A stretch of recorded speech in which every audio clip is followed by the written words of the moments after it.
pasa? Me quiero volver chango mundialista. Gracias por hacerme su cómplice para matar el tiempo. Esta 18ª madrugada de Mundialazo juntos. Ahora les pregunto, ¿están listos? Porque yo estoy listísimo para que ahora sí empiece la Copa Mundial. Nos hemos quitado al fin de encima a las 16 selecciones que sobraban y el Mundial arranca ya con la eliminación directa sin margen de error y lo más importante, con los 32 equipos más capacitados para jugar esta Copa del Mundo. Pero antes de que esto ocurra, toca reflexionar sobre la última jornada que yo llamo eliminatoria. La última jornada de la fase de grupos que, hay que decirlo, fue sensacional. Reflexión número 1.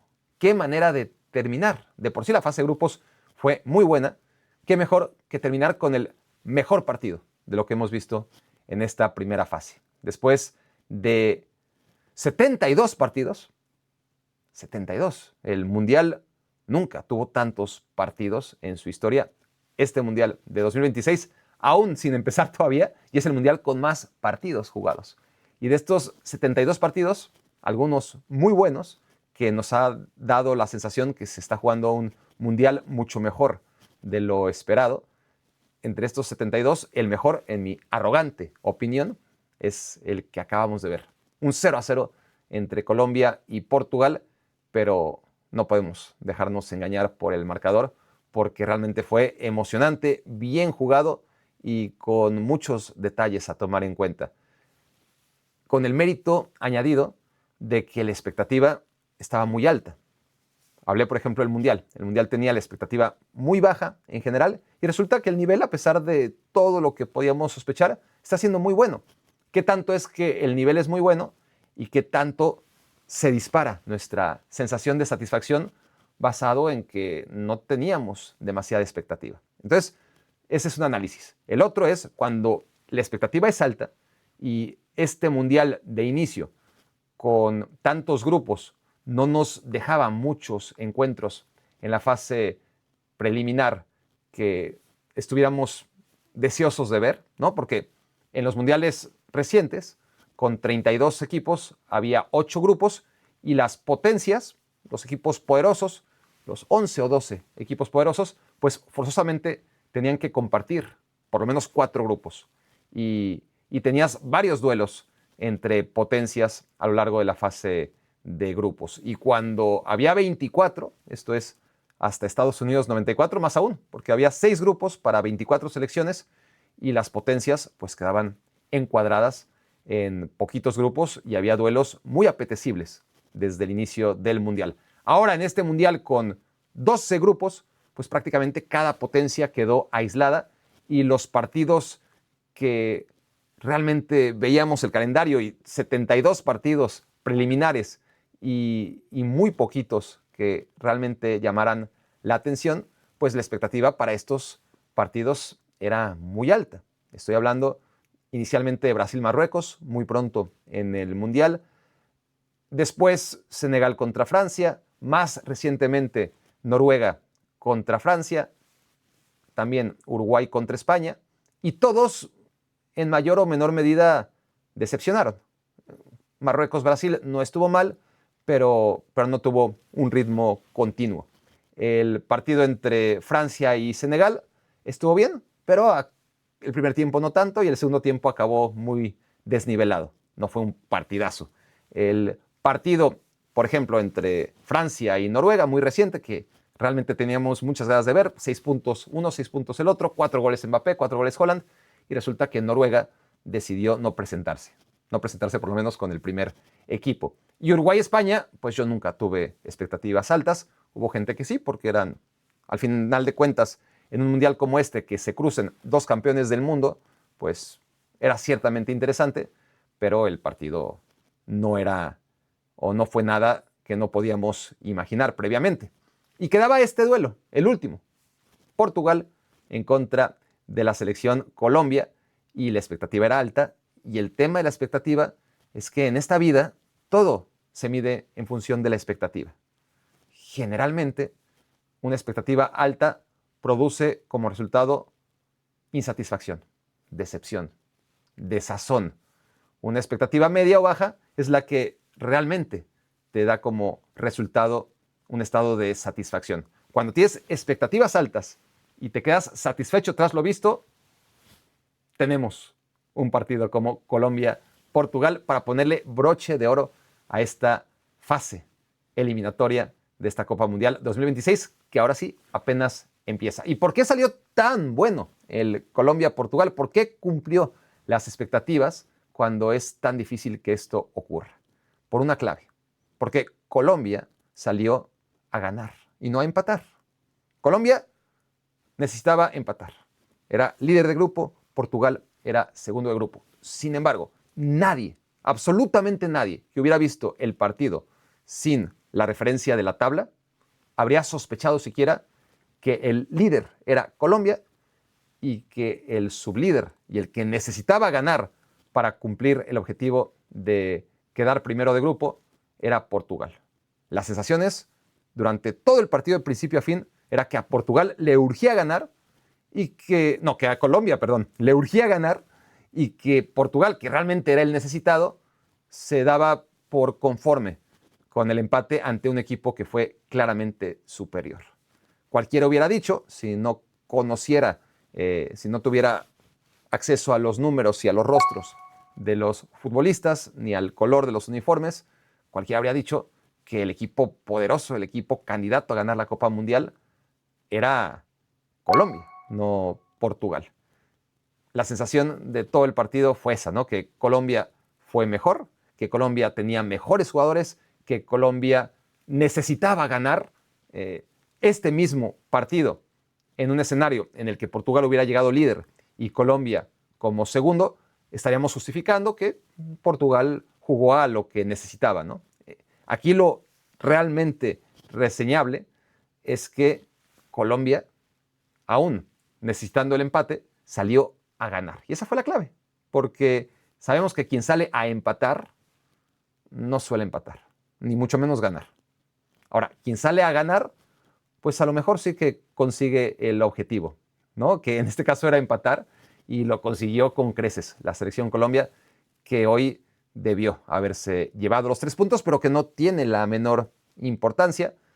Si acaso habría completado 9 puntos, igual que la selección mexicana, igual que la selección francesa, pero da igual. Lo que necesitaba Colombia era, 1, clasificar en primer lugar de grupo y 2, sentirse fuerte, porque no habían sido sinodales que sacaran o que nos llevaran a sacar conclusiones muy claras, ¿no? El partido en contra de República Democrática del Congo, de Uzbekistán, Colombia se vio bien, pero era la República Democrática del Congo y era Uzbekistán. Había que verlo contra Portugal, una Portugal relanzada después de su partido inaugural y dio una exhibición, una verdadera exhibición Colombia. En esta fase de grupos me gustaron en particular 3 exhibiciones muy distintas, cada una en una ronda. En la primera jornada, la exhibición de Estados Unidos contra Paraguay. Y todo tiene que ver con las expectativas. De nuevo, esperábamos un mejor Paraguay, por lo menos competitivo, y un Estados Unidos con muchas más dudas de las que en ese primer partido mostró. En la segunda jornada fue Japón contra Túnez. Exhibición de Japón. Quien la haya visto tendrá que estar de acuerdo conmigo. Y en la tercera, pues ha sido Colombia contra Portugal. La diferencia es que uno fue contra un Paraguay que no tenía pies ni cabeza. El otro fue contra un Túnez que ni a eso llegaba. y la actuación de Colombia fue contra una Portugal que tiene claramente problemas profundos, pero que no es Paraguay y que mucho menos es la selección de Túnez. Hemos visto la mejor actuación en la Copa Mundial, el mejor partido, y todos anduvieron fantástico. Desde Camilo Vargas en la portería, que no tuvo tanto trabajo, pero cuando lo tuvo respondió sensacional, tuvo 2 atajadas muy buenas, una de ellas no muy buena, sino extraordinaria, y estuvo muy bien protegido. En todo momento, el partido que hace Davinson Sánchez, yo a lo largo de mi carrera me he desmarcado totalmente de la carrera de Davinson Sánchez. En el Atlético Nacional, pues no tenía nada en contra de él. En el Ajax, que lo seguí, ya no me gustaba. En el Tottenham Hotspur fue cuando peor estuvo Davinson Sánchez y por ende peor relación tuvo conmigo como televidente. Y luego, pues ya, se fue a Turquía, lo he perdido de vista. Claro, ocasionalmente con la selección colombiana, a veces titular, en otras más defensa central de rotación, pero lo vi bien en la Copa América y lo vi sensacional durante toda esta fase de grupos. Pero una cosa es Uzbekistán y República Democrática del Congo y otra cosa es una selección como la portuguesa.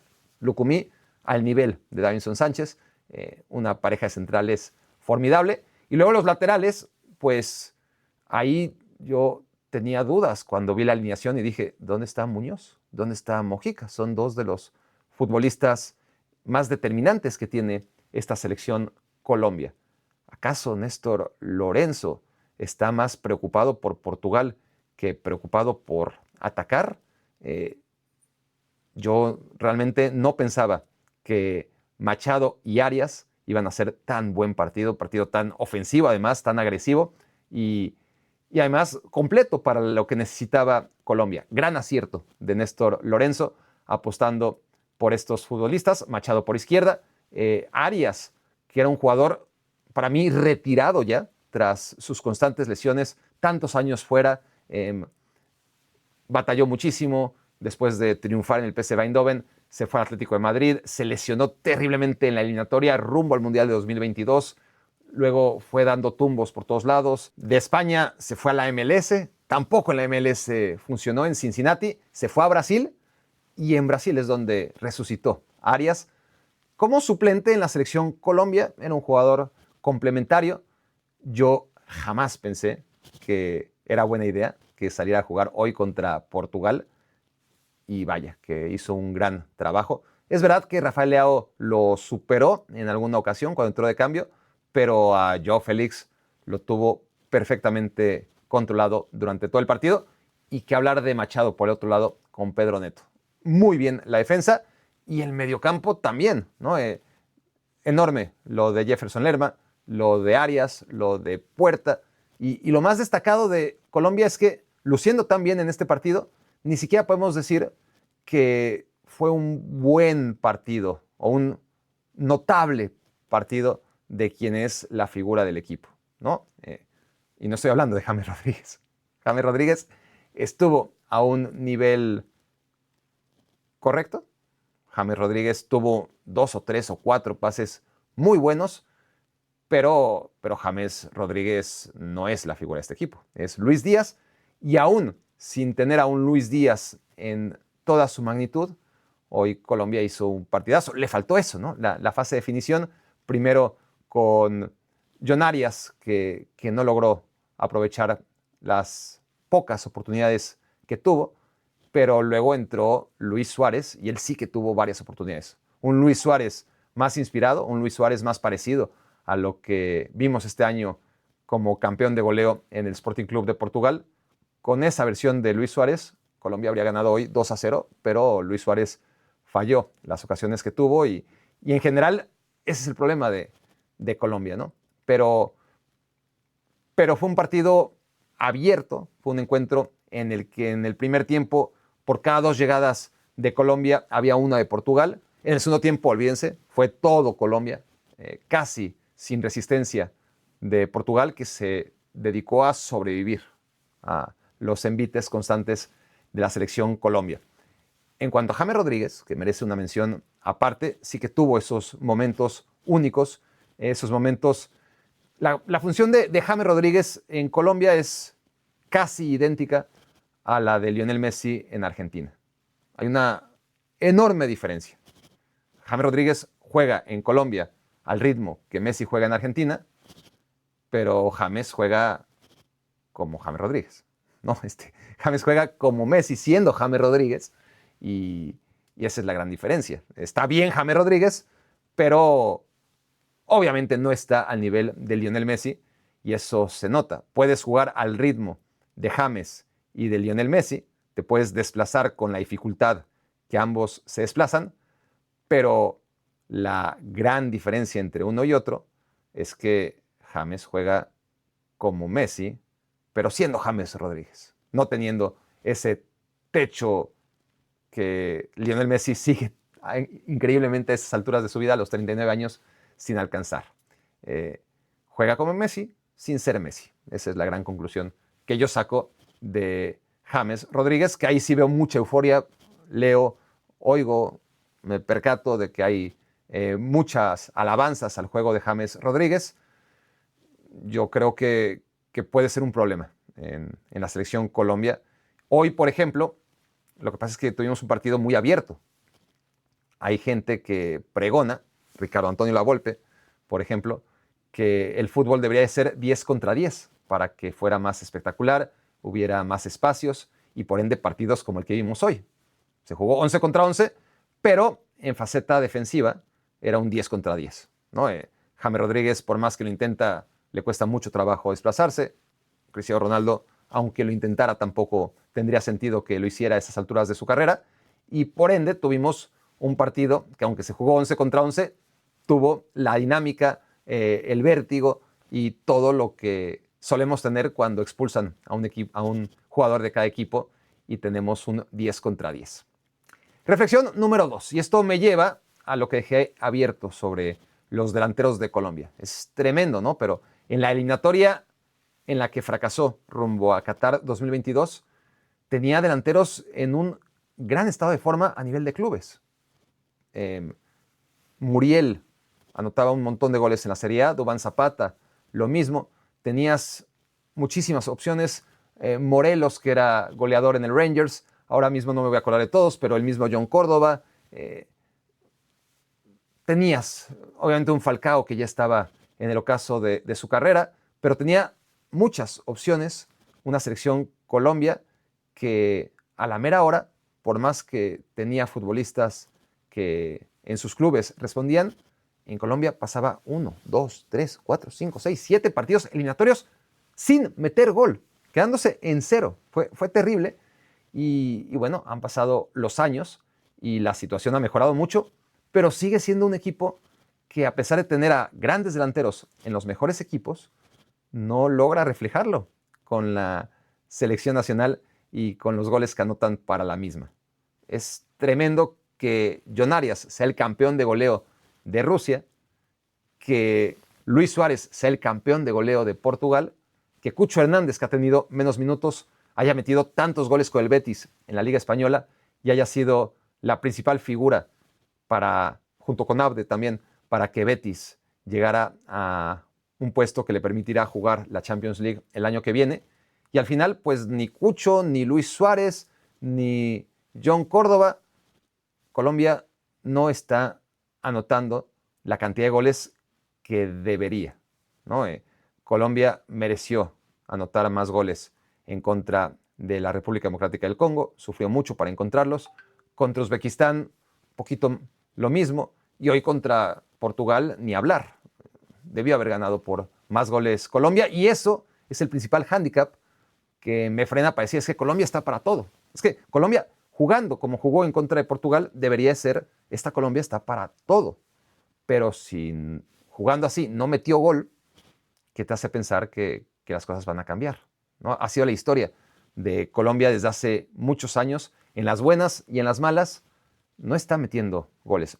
Sus delanteros no están castigando como tiene que hacerlo una selección ganadora, y ahí está el principal problema de la selección Colombia, que va a avanzar seguramente, que tiene, gracias a quedar primer lugar de grupo, un calendario bastante asequible en el papel. Si no hay un cataclismo, llegará a cuartos de final, y en cuartos de final, si Argentina también aprovecha su camino, que es todavía más fácil, entonces tendremos un duelo Argentina contra Colombia. Muchos esperaban que fuera un Argentina contra Portugal, un James Rodríguez contra Messi va a ser en lugar de un Cristiano Ronaldo en contra de Lionel Messi. Pero vámonos a la reflexión número 3, porque hay que hablar de Portugal y del Mundial en general, porque Portugal empezó a rebelarse ligeramente, a ser sometido durante el segundo tiempo cuando entra Rafael Leao. Y tú veías correr a Rafael Leao con la pelota, pero sobre todo sin la pelota, el hambre que tenía, y dices, qué bueno que no soy aficionado del Milan. me lo comería vivo, ¿no? Y me imagino que si se desvelaron o si madrugaron más bien en Italia para ver este partido, no habrán estado nada contentos. Porque una cosa es Rafael Leao en el Milan, otra cosa muy distinta con la selección. Y lo estoy individualizando en Rafael Leao, pero es la realidad del fútbol de selecciones. Por más que se critique, por más que estorbe en el camino, cuando hablo de eliminatorias, de Nations Leagues, etcétera, etcétera. Cuando llega la Copa Mundial, te das cuenta que los jugadores lo dan todo y por eso el Mundial está haciendo lo que está haciendo. Por eso Qatar 2022 fue lo que fue. Un nivel altísimo, a pesar de que, en teoría, una competición entre selecciones debería ser mucho peor que una competencia entre clubes por muchos factores. Uno, por el cansancio acumulado en este momento del calendario de las figuras que tuvieron demasiados partidos en sus piernas y que ahora llegan cansados. Dos, por las temperaturas del verano. Tres, porque por naturaleza las selecciones no pueden comprar futbolistas, por poderosas que sean. Entonces quedan desbalanceadas con muchos jugadores en una posición donde no necesitan tantos y sin jugadores al nivel necesario en otras posiciones, y no hay manera de ir al mercado y a diferencia de los clubes poder equilibrar un plantel así, y porque además no hay tiempo para trabajar, ¿no? Un equipo trabajas todos los días y vas sofisticando el juego y la idea, y con la selección pues evidentemente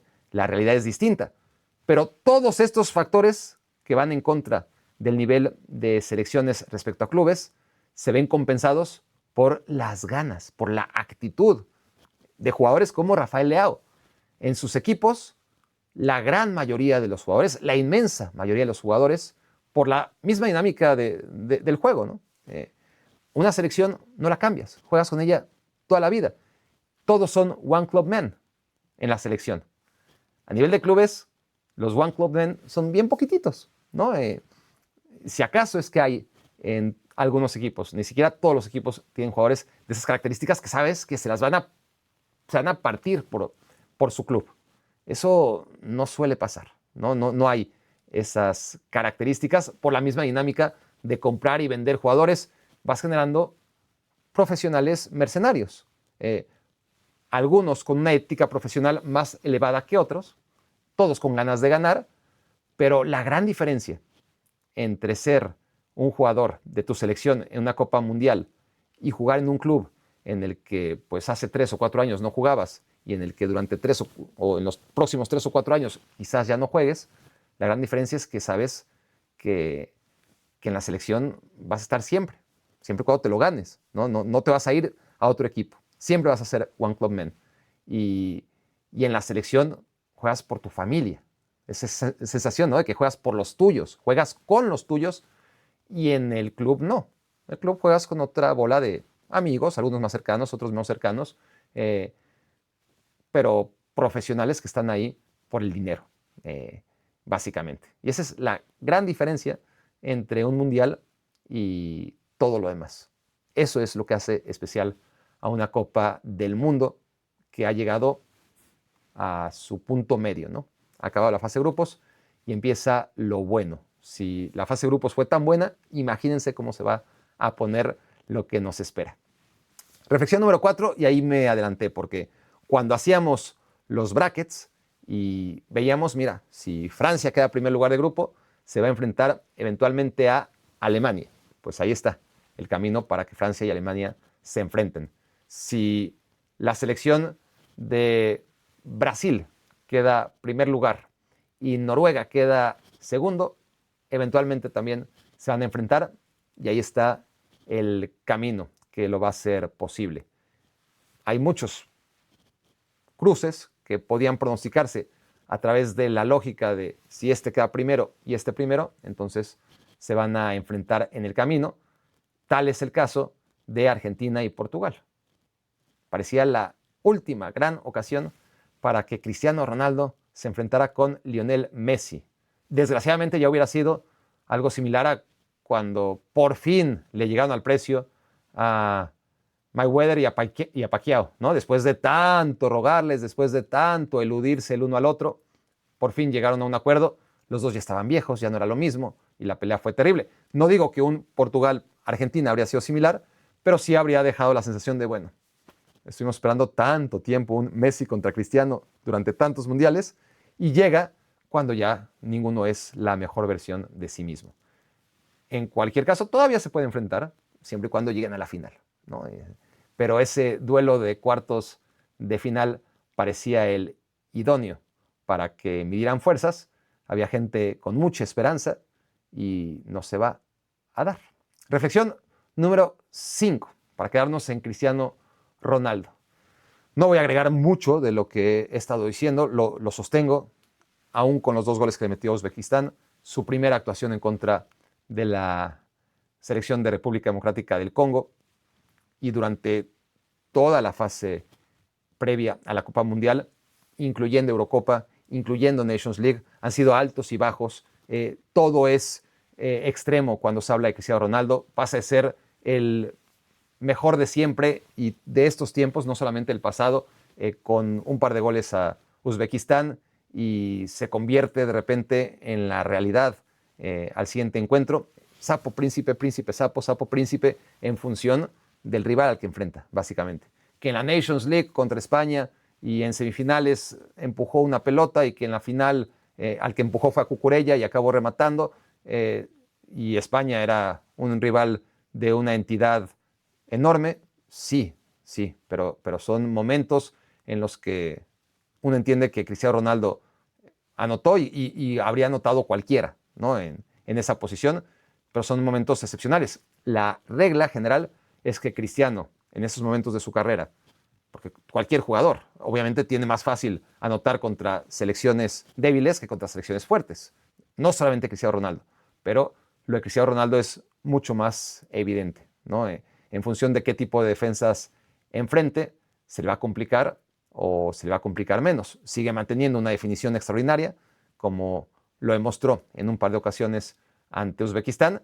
En cuanto el balón le llegó más complicado, como pasó contra la República Democrática del Congo, ahí sí se vio mal y hoy ni siquiera se vio. ¿Por qué? Porque tuvo una defensa intensa, una defensa que le marcaba la línea alta y que Cristiano Ronaldo nunca estuvo cómodo, nunca pudo asociarse, porque ya no es ese tipo de jugador, nunca lo fue de hecho, pero antes pues, tenía un poquito más de movilidad o mucha más movilidad, depende de cuándo estemos hablando, ¿no? Esta decadencia o declive de Cristiano Ronaldo viene desde Rusia 2018, ¿no? En Rusia 2018 no voy a decir que era un lastre, pero ya no era la mejor versión de Cristiano. Y aún así metió 3 goles contra España, pero nada más. En 2022 ya era un lastre. Y en 2026, pues, sigue siéndolo, pero con 4 años más de edad, ¿no? Yo en algún momento lo comparé con Muslera. Muslera es un ejemplo mucho más grotesco, pero Muslera fue un portero que cometió errores, pero importante para la selección. 2010, 2014, 2018. En 2022 deciden que ya no lo convocan y en 2026 va de regreso. Si en 2022 ya no era útil, ¿qué te hace pensar que en 2026 sí lo va a hacer? Y con Cristiano Ronaldo algo similar, ¿no? En 2022 lo mandaron a la banca, pero claramente comparar a Muslera con Cristiano Ronaldo es muy atrevido de mi parte. Solamente que son situaciones más o menos similares. Cristiano Ronaldo, en los ojos del entrenador de entonces y en mis ojos, ya no estaba para competir en 2022. ¿En qué cabeza cabe que sí lo va a estar en 2026 ante selecciones del nivel de Colombia, ¿no? El problema de Portugal es que compite peor con Cristiano Ronaldo. No es que Cristiano Ronaldo sea el único culpable. Claramente, y esto lo he dicho muchas veces, Bernardo Silva siempre está mal en los mundiales. Y aquí jugó el primer partido y dejamos de verlo. Y ya nadie se pregunta por él. Bruno Fernández tampoco está al nivel ni cerca de lo que le vemos en el Manchester United.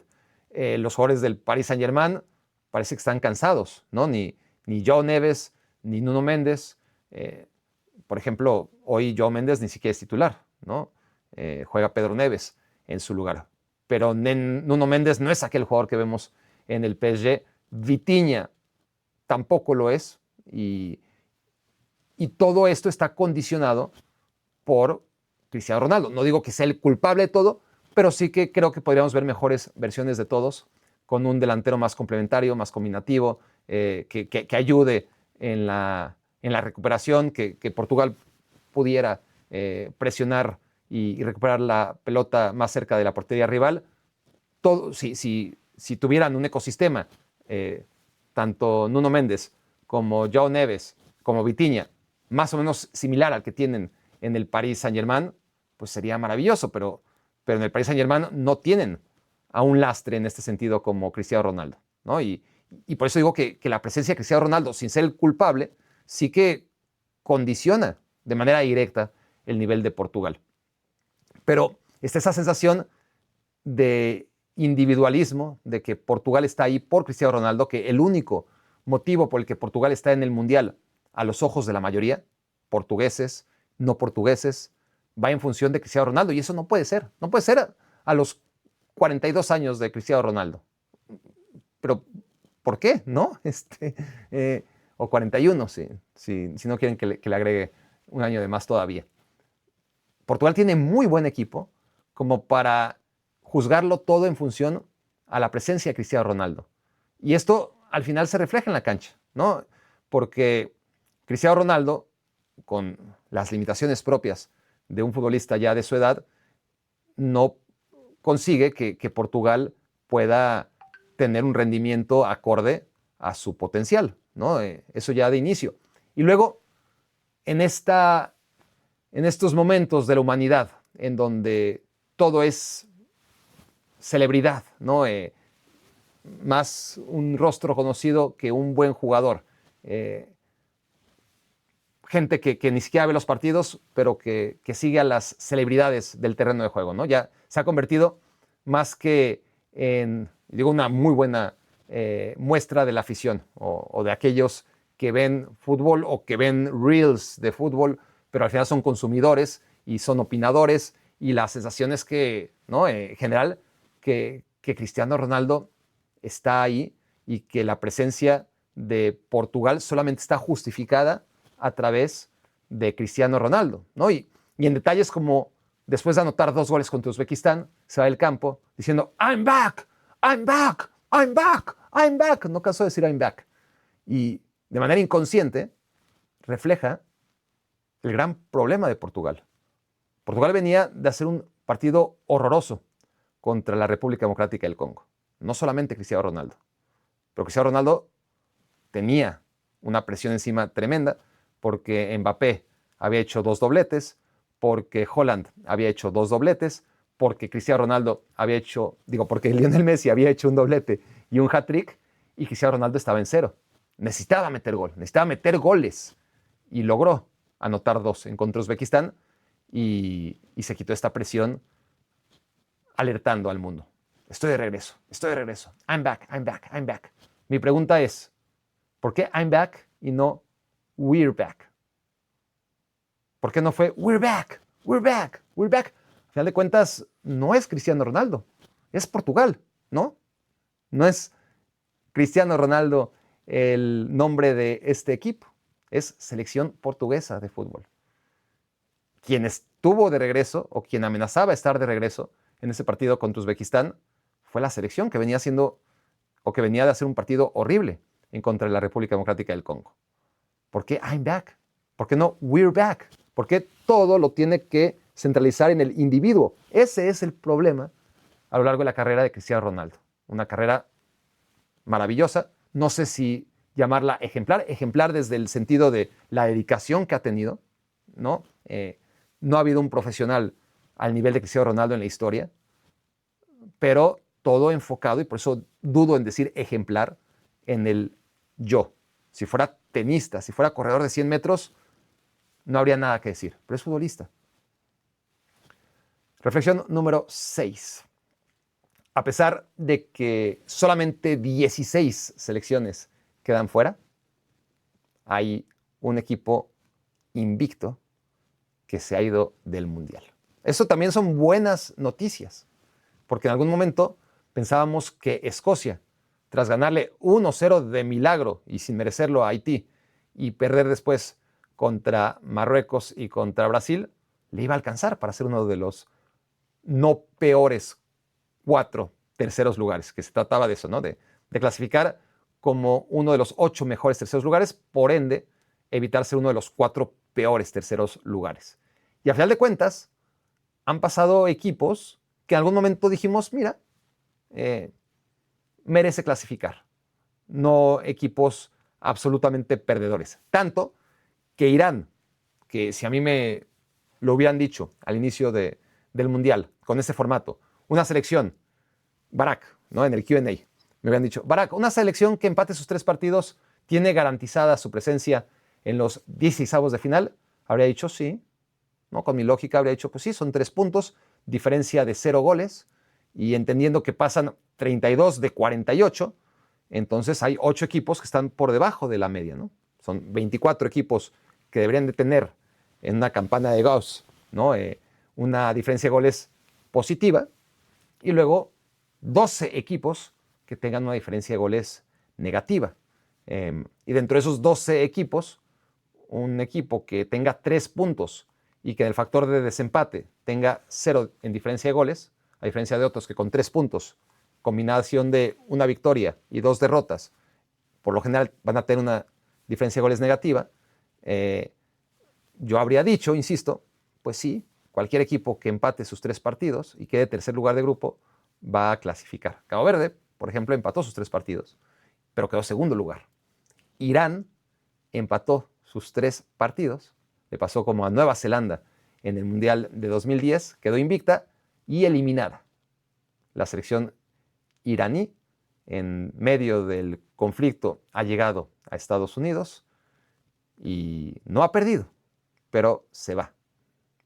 Yo ayer lo anticipé, ¿no? Decía que lo que se jugaba hoy básicamente era que Irán estuviera pendiente del televisor porque Corea del Sur y Escocia estaban virtualmente eliminados, que Irán necesitaba que no se combinaran 3 resultados. Y para mí estos 3 resultados eran muy factibles. Por ende dije que Irán lo más probable es que iba a quedar eliminado.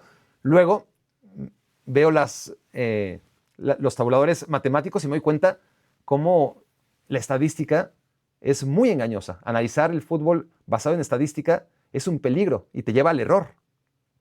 Porque cuando después de hacer Me Quiero Volver Chango, abro las proyecciones, The Athletic es un medio que te cobra y que se supone que tiene herramientas y tiene una credibilidad y tiene dentro de todos los medios que te ponían una tabla de proyecciones, lo hacía de una manera ordenada, creíble, con fórmulas matemáticas, no te engañaba, pero es que las fórmulas matemáticas no saben del juego, no saben de las tendencias y te engañan, ¿no? Esto lo digo porque hay mucha gente que se basa en estadísticas y en expected goals y en cosas así, que te pueden dar cierta idea, pero que pueden estar totalmente errados. ¿Y a qué voy?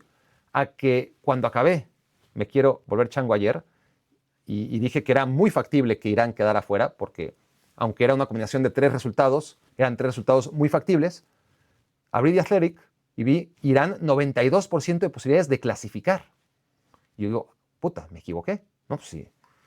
Mi tendencia es pensar, a pesar de que puedo pasar como un tipo arrogante, pues si veo que un medio como The Athletic, con una fórmula matemática, establece que Irán tiene 92% de posibilidades de clasificar, pues en algo la cagué yo.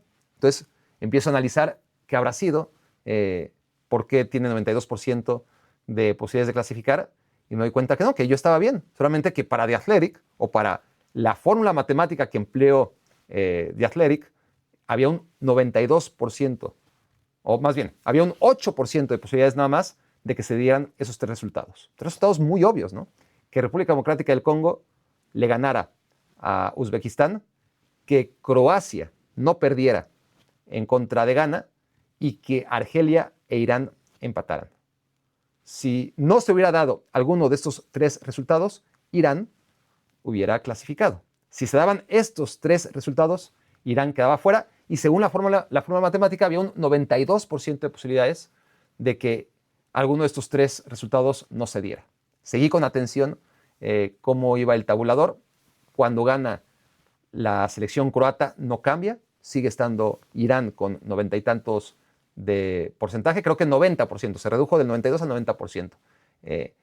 Y luego, cuando iba perdiendo la República Democrática del Congo contra Uzbekistán, llegué a ver un 99% de posibilidades de que clasificara la selección iraní.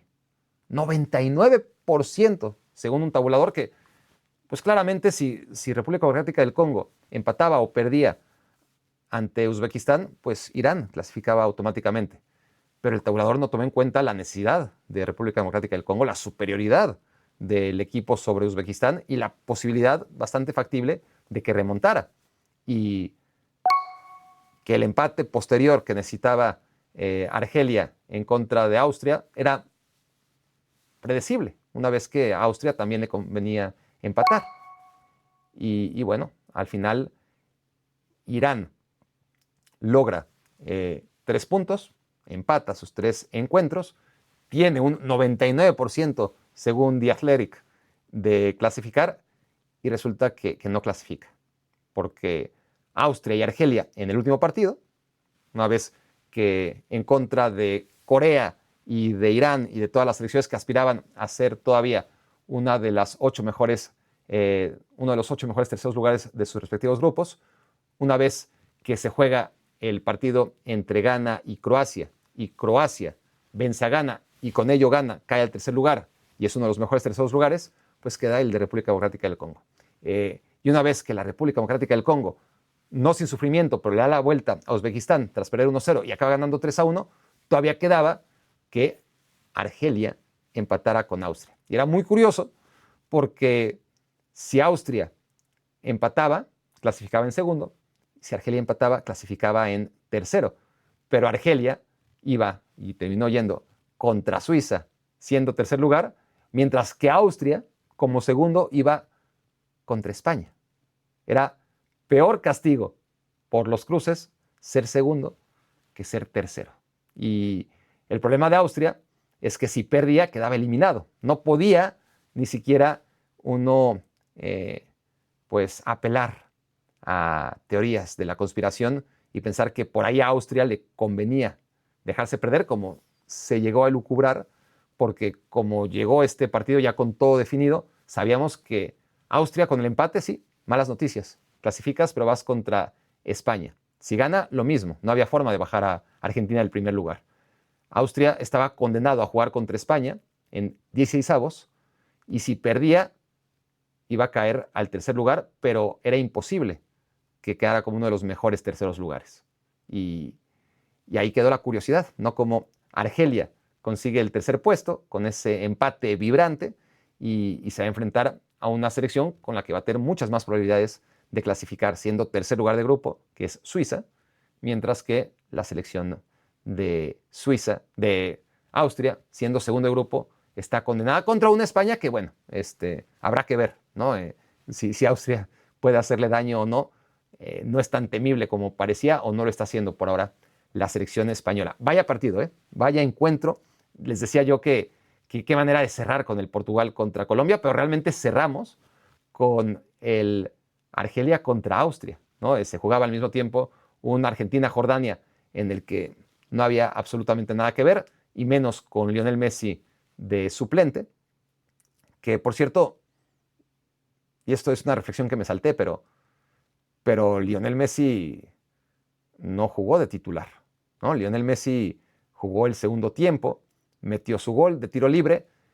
Si Lionel Messi fuera portugués, habría jugado los 90 minutos, independientemente de que el partido no se prestaba para que jugara, ¿no? O era un partido para que jugaran los suplentes, pero Lionel Messi, que obviamente quiere romper récords, que hoy pudo haberle metido, si hubiera sido titular, 3 goles a Jordania, pues hay prioridades, ¿no? Está el colectivo por encima de lo individual. Si en Argentina primara lo individual por encima de lo colectivo, entonces Lionel Messi habría jugado desde el minuto 1 y ahora en lugar de 6 goles, quizás tendría 8.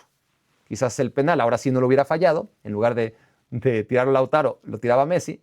Quizás alguna jugada, nunca sabremos, o 2 hubieran acabado en gol y ahora mismo Messi, en lugar de solamente 6 goles, tendría 8 o 9.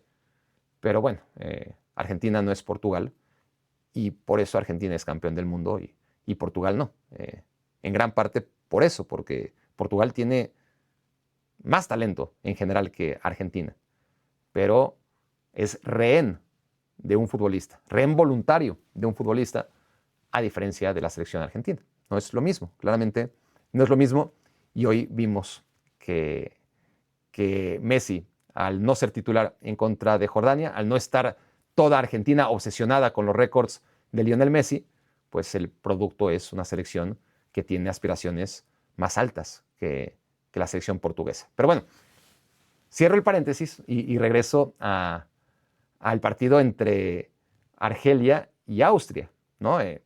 Que no tuvo nada, no tuvo nada de inicio. Empezó ganando Austria 1-0, luego empató Argelia 1-1. Parecía que los dos iban a estar conformes con ese resultado, pero luego de repente Argelia mete el 2-1 y de pronto Austria queda eliminado, y con ello Irán hacía válido el pronóstico de 99% de posibilidades de meterse unas horas antes, y muy pronto empata otra vez la selección de Austria, se van 2-2, ahí el partido entra en un lapso de acuerdo, o al menos eso parece, que los dos están conformes con ese resultado, lo que sospechábamos e intuíamos desde antes. No es que fuera un 0-0 de principio a fin, sino que los dos equipos tuvieron sus oportunidades, las aprovecharon, estaban 2-2 y estaban aparentemente firmando un pacto, hasta que Argelia traicionó, entre comillas, ese pacto en el minuto 93. Había agregado 4 minutos el árbitro, Argelia metía el 3-2, se iba al segundo lugar de grupo. Esto le afectaba porque en lugar de enfrentar a Suiza, enfrentaba a España, ¿no? Y era una locura. Argelia, a final de cuentas, con el 2-2, tenía el tercer lugar asegurado, estaba donde quería estar, lo que tenía que evitar era perder, y además estaba excelente porque tenía que enfrentar a Suiza y no a España. Con ese gol cambiaron las cosas. Austria estaba fuera, Argelia enfrentaba a la selección española en 16avos de final, e Irán cobraba vida enfrentando a Suiza. Eso fue al minuto 93. El árbitro había agregado 4 minutos. Al minuto 94 tiene una gran aproximación Austria para empatar, y en la definición la vuela por encima de la portería. Era la última gran oportunidad porque ya estábamos en el minuto 94, se habían agregado 4 minutos. Pero a la siguiente jugada, saque de portería, el balón vuela de un lado a otro y de repente ocasión para Austria, centro que va pasado del área o de la portería, la recupera un jugador y acaba anotando Austria Sasa Kalajdzic, un jugador altísimo que está ahí entró para rematar una de esas jugadas, se aprovecha de su estatura, y al minuto 95, casi 96, cuando habían agregado solamente 4 minutos, la selección de Irán queda fuera indirectamente, y todos contentos, menos Irán, porque Argelia ya no tenía que enfrentar a España, sino a Suiza. Austria volvía a un mundial del que ya se estaba despidiendo, e Irán era un problema menos para la organización. Así que, qué manera espectacular de acabar la fase de grupos, ¿no? Porque si bien el broche de oro fue el espectacular plato entre Colombia y Portugal, después el último aperitivo, el postre, fue realmente emocionante, hermoso, ¿no? Fútbol puro y muy loco, ¿no? Lo que también necesita una Copa Mundial. Esto, reflexión número 7, nos deja una reflexión que ayer ya adelanté, pero que ahora hay que confirmar. Asia ha eliminado, o más bien el Mundial ha eliminado a 7 equipos asiáticos, 7 de 9. Solamente quedaron fuera 16 de 48 selecciones, una tercera parte. Y sin embargo, Asia ha logrado meter al 22% de sus equipos. Lo normal, es decir, si esto fuera repartido en partes iguales, sería que cada selección tuviera 66% de equipos en la siguiente ronda y 33% eliminados. Bueno, lejos del 66%, Asia tiene al 22%, y eso porque Australia se mudó de confederación, ¿no? Australia que ya no juega en Oceanía, que de lo contrario sería Japón y nada más que Japón. Un desastre absoluto. Por encima de ese 66%, que es la línea imaginaria del éxito, está UEFA con 81% de equipos clasificados. 3 son los que quedaron fuera. En cuanto a CONCACAF, 50% y todos organizadores. Ni Haití, ni Panamá, ni Curazao lograron pasar de ronda. Así que CONCACAF por debajo de la línea del éxito, que es 66%. Entiéndase que esto es basado en que clasifican 32 selecciones y quedan fuera 16. CONCACAF, con 3 organizadores, queda bajo de esta línea del éxito, 50%. CONMEBOL, muy destacado, por encima de UEFA. UEFA tuvo un 81% de participantes en la siguiente ronda. CONMEBOL, 83%. A pesar de sus dudas iniciales, solamente Uruguay quedó fuera, como podíamos ciertamente adelantar, a pesar de un grupo muy fácil. Y CONMEBOL lo ha hecho muy bien, pero no ha sido la mejor confederación. Metió a 5 de 6, África metió a 9 de 10. 9 de 10. Solamente quedó fuera Túnez. Tremendo el trabajo de los equipos africanos en esta Copa Mundial. Oceanía, por cierto, pues Nueva Zelanda quedó fuera y por lo tanto el 0% de sus equipos están en la siguiente ronda. Así que, en resumen, un desastre. Asia, Oceanía, pues lo que se esperaba. CONCACAF por debajo, ¿no? Nada nuevo. Sabemos, lo hemos visto cada 4 años, pero ahora es mucho más fácil de detectar con tantas selecciones el nivel de unos y otros, ¿no? Porque antes era, pues la mayoría de CONCACAF quedaba fuera, la mayoría de Asia quedaba fuera, la mayoría de África quedaba fuera, porque clasificaba la mitad. Ahora que hay una línea más baja, en la que separas a los equipos medianos de los malos, muchas veces equipos medianos se quedaban fuera porque no lograban uno de los 2 primeros lugares de su grupo, y África solo podía llevar a 5 contendientes. El nivel de la clase media de África, estamos viendo, es mucho más alto que el nivel de la clase media de CONCACAF y de Asia. CONCACAF solamente clasificó a sus 3 organizadores, Asia solo clasificó a Japón y Australia. Australia, vuelvo a entrecomillarlo. África clasificó a todos menos a Túnez. Soberbio lo del continente africano en esta Copa Mundial. Reflexión número 8. Francia, Argentina, los 2 finalistas de la última Copa Mundial, los, creo yo, ahora mismo 2 favoritos para jugar otra vez la final del Mundial, son 2 de las 3 selecciones que han sumado 9 puntos. La otra, saben cuál es, ¿no? La selección mexicana. Y no solo eso, solo 2 selecciones no recibieron gol en la fase de grupos. España y México. Así que, desde el punto de vista estadístico, ha sido extraordinario en toda la extensión de la palabra, pero hoy no toca analizar a México. Creo que son números muy engañosos por los rivales a los que enfrentó la selección mexicana. Lo mismo podemos decir de Argentina, pero aún así, si yo comparo el nivel actual e histórico de Argelia y Sudáfrica, Argelia es más que Sudáfrica, ¿no? Argelia que le tocó a Argentina, Sudáfrica que le tocó a México, si vamos analizándolo por confederación. Después, si analizamos al rival europeo, República Checa o Austria, similares, pero República Checa tuvo que irse al repechaje, lo ganó por penales en casa 2 veces, ¿no? En semifinales contra Irlanda, en la final contra Dinamarca, sufriendo mucho. Austria clasificó de manera directa.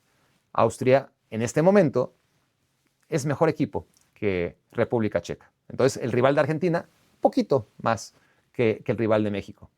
Y bueno, ahí sí, Jordania contra Corea del Sur. Corea del Sur claramente es más que Jordania. Ahí se equilibra un poco, pero en términos generales, incluso el grupo de Argentina fue menos fácil que el grupo de México. Y nos vamos al Power Ranking con la 9ª y por ahora última reflexión, porque ya vamos a llegar a la hora. Y ¿saben qué? Sospecho que mañana con un solo partido no voy a tener suficientes reflexiones. Así que voy a hacer discúlpenme el recurso. Tengo una reflexión que además que es larga, es sobre mis quejas de esta Copa Mundial y hoy no estoy como para quejarme.